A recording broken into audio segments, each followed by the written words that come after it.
Hello everyone, and welcome to Lush and Salty Aquariums. My name is Stefan, and thank you for supporting the channel. This is the 32-gallon long. It's on the first shelf of my rack system in the fish room. This was the first aquarium I set up in here, so technically it's the oldest tank I've got going, and it's still the same hardscape, aquascape, and no new species save for the ones that were put in early on. And that means about 12 to 15 of these long fin White Cloud Mountain Minnows, a European strain, or so I was told, and I believe it to be true. They're very beautiful. They have an extreme luster about them, and I bought two groups, one group from redfish, bluefish on the west coast, and another from a private breeder, and mixed them up. I've only lost 2 or 3 since day one. As you know from previous reports, I've got these monstrous females, but I don't get any spawn. I've seen the males flaring. You just saw one there, and those glorious fins stand up, and I see that sort of behavior, some courting, chasing around, but I haven't seen any egg dropping, scattering as it were, and certainly no fry. That's not to say it hasn't happened, I just haven't seen it. The super pregnant females that won't drop their eggs is a phenomenon. There you go, right there. Now, why she hasn't, by sheer necessity, dropped those eggs, I have no way of knowing. I very much doubt it's bloating or any sort of internal parasite. The fish are otherwise fine, and this phenomenon, if that's the right word, has been with me since months now, and I'm not sure if it's the same fish that continuously exhibit that huge belly, or if they rotate. I just don't know. I don't have a good answer.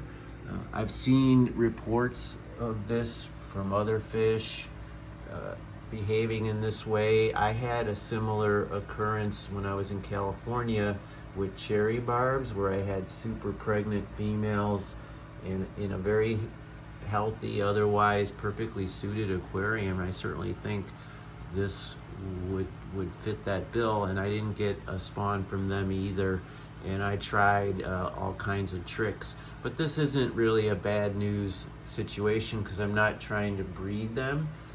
This, as all my aquariums currently are, is a display tank. I'm not in the fish selling or raising. I don't want to waste precious aquarium scape room for breeding, because those tanks are never particularly attractive, and the business is not lucrative, and it's just not what my motivation is. I want beautiful planted tanks, and I've chosen the fish I wanted with them and set it up so that they would look their best and live their best life.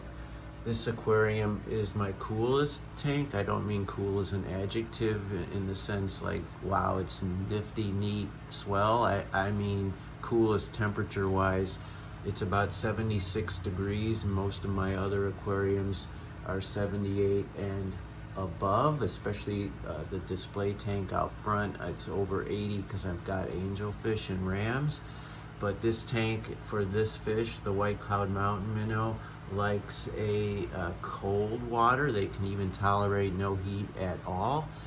I have other fish in here, plecos. There's an orange laser Coriadora, beautiful fish. So those fish, though they can tolerate cooler temperatures, I've compromised and gone with about 76 degrees. I might lower it just a tad. Maybe that will stimulate the fish into dropping eggs or spawning more so than I've seen so far, which is nil. But the plants, now they're doing really, really well. So this is Sterigen repens, which I've got bushy, intense growth, creating a carpet, which is not always easy for this plant, though this plant is considered a beginner plant. I find that it could get leggy or stagnant and just not look nearly as good as this, and so I'm very pleased with this result. I put some stems from my other plant, Ludwigia repens, I think this is, sort of the classic red stem plant that anyone can grow. And then over here, I forget the name, but these are the tops from a beautiful stem plant I have in another aquarium. And I know they grow really well in this corner, that's the far left. And so in a couple weeks, it'll be they'll be closer to the top, and it'll create the most intense growth there that gradually moves itself down. And although I've let this dwarf sage or Helanthium become a carpet in and of itself, kind of violating the aesthetic of a inverted hockey stick, the sideways L, which aquascapers generally, call the golden rule. I'm into jungle aquariums. I let Mother Nature dictate what I want to see happen when it comes to plants. And the only thing I have done is rigorously trim and pull excess plants out to create a more healthy water parameter for the fish and the plants too. Overcrowding is a problem for any living thing, so plants are no exception. Obviously, this is not a mowed lawn. It's pretty intense in terms of all its growth, which is what I like. So I've got epiphytes back here on dragonstone, in other words Java fern, a big one there, some smaller ones with anubias in between. This is the Hygrophila pinnifettata or pinnifada, and I already pointed out these plants in the foreground. There's the Hygrophila P that creates a more stem-like sort of palm tree effect, and here it is more closer to the rock.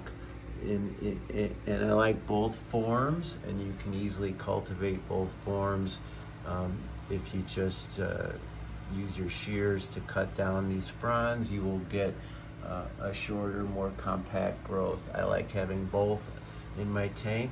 Now this piece of driftwood, I have trimmed it down. A lot of it was up above like this, more so than is now, and I've trimmed it down over the months.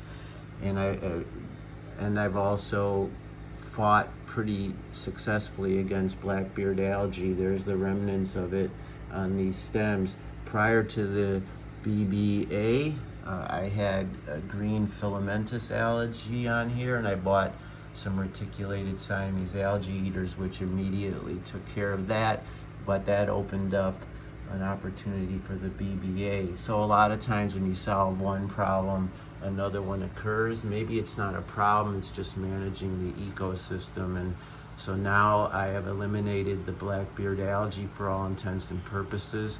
What will come in its place, we'll find out. It is anchored by the dragonstone, and then in the back I have Vallisneria, mostly what is called the leopard val or red spotted Vallisneria, so it can get some purple and reds, and I found that to be true. You can see some of the leopard patterning on that long leaf there. Vallisneria is an awesome plant. It takes longer to get its mojo. It can sit kind of looking bedraggled for a long time, but once it gets going, you soon have to start pulling entire plants out. Otherwise they'll cut through and enter the foreground like this one here, and so on and so forth. This is a piece of water sprite which I just threw in the tank to see what would happen. I know I'm courting disaster, but I mean, when you have no top on your tank, it's pretty easy to remove plants, even duckweed and frogbit, just a net and scoop it out. And if the water sprite starts going nuts, that's what I'll do. But I kind of like that lime green color, and it's stuck by happenstance onto a piece of wood, and so I like it in the mid-ground like that. This is also the tank that has that super red ancestress catfish. There he is right there. It's not a great view of him, but as you know from previous videos, it is super duper red. As a matter of fact, a number of viewers asked if they could find some way to use it as a breeder to create the super red pleco for themselves. And I mean, I'm open-minded to that, but I'm certainly not taking them out of the tank. Like I said, my creatures get their best life, and I'm not interested in putting them out to stud, as it were. I added this air stone because even though it's heavily planted and I'm rigorously monitoring the water parameters, I noticed sluggish behavior from the fish, as well as the telltale sign of either too much CO2 or a low oxygen count in the water. These white clouds were all up on the top, sort of gasping for air. As soon as I did a water change and added an air stone, that problem went away. Now I know I don't have too much CO2 in the aquarium. I'd rather this be pure straight up green. That's the CO2 checker, but it's certainly not yellow, indicating too much CO2. So the air stone is, maybe it's part of a tank becoming, you know, as it reaches its year mark with this heavy bio load, maybe the water needs to be more oxygenated in general, more so than a canister filter, which I'm running an Oase 350, the thermo, as well as a smaller Oase, a super teeny tiny one on the back, mostly just to help move the water from left to right and push it back around and create this circular effect. So the air stone has had a dramatic impact on getting the fish to be there, you know, in the center and schooling and behaving like you would want your fish to do. There's a great flaring. How about that? Is that awesome or what? God, they're beautiful fish. Too bad they're extinct in the wild, or purported to be anyway. So these males are flaring and sparring amongst themselves. So clearly they have some virility. I don't know why they don't get after it with her, but I'm not a fish, so I don't know what their mojo is. I am going to replace this air stone with a more aesthetically pleasing one from Haiger. There's a cool acrylic circular one that they just came out with, and I've ordered a couple of those from Amazon, and I'm going to use it in here, and of course show you what that looks like when I get it. So any questions or thoughts about some of the topics I've covered in here? The pregnant females that won't spawn, the air stone to alleviate low oxygenation, the plants I've chosen, that super red bristlenose, I'm at your disposal. I didn't talk about what's up on top, the pothos and some of that wonderful emergent growth in this particular video, but it's here too, and I'm happy to entertain any questions about that as well. As always, keep your hands in the tank, and ciao for now.